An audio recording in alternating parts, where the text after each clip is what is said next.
Hello everyone and welcome back. Losing your files because your computer breaks or crashes can be incredibly frustrating. The good news is that Windows 11 includes a built-in tool that can help prevent that. In this tutorial, I will show you how to use file history to create a simple local backup of your files. Before we proceed, make sure you have an external drive or a second drive connected. To find this tool, click the Start menu and type File History. Then select it from the results. This opens the file history backup settings. Another way is to press Windows plus R and type Control. This brings up the classic control panel view, and here you can select File History. To use File History, you need an external drive or a second hard drive connected to your PC. Windows will detect it and let you select it as the place to store your backups. Once the drive is selected, simply click Turn On.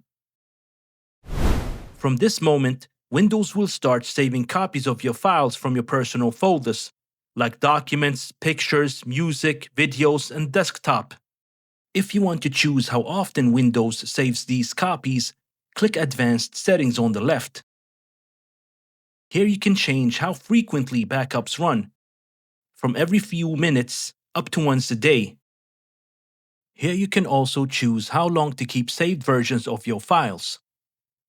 By default, file history keeps them forever. But you can change this if you want to manage space on your backup drive.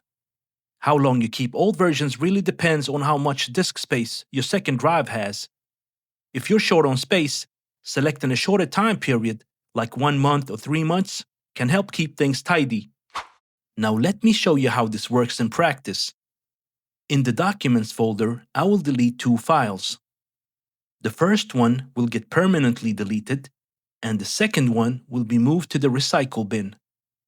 I'm doing this to show you that both permanently deleted and recycle bin files can be recovered. Now, in order to recover these deleted files, click Restore Personal Files in the sidebar. This lets you browse through previous versions and restore the exact copy you need.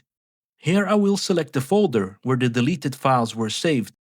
To recover a deleted file, simply click on it and then press the big green button to restore the selected item to its original location. Now let's confirm that the file is recovered by opening it. As you can see, the file opens normally, which means the recovery process worked as expected. Now let's repeat the process for the file that was moved to the recycle bin. Here is the recovered file, back in its original folder. I'll hover over it so you can see it's been restored, and then open it to make sure everything is working properly. As you can see, the file opens without any issues. File history did its job perfectly. Having a local backup like this is an easy way to protect your work if something ever goes wrong. If you found this video helpful, consider liking the video and subscribing to Libritechia for more practical tech tips. Stay reachable, and I will see you in the next one.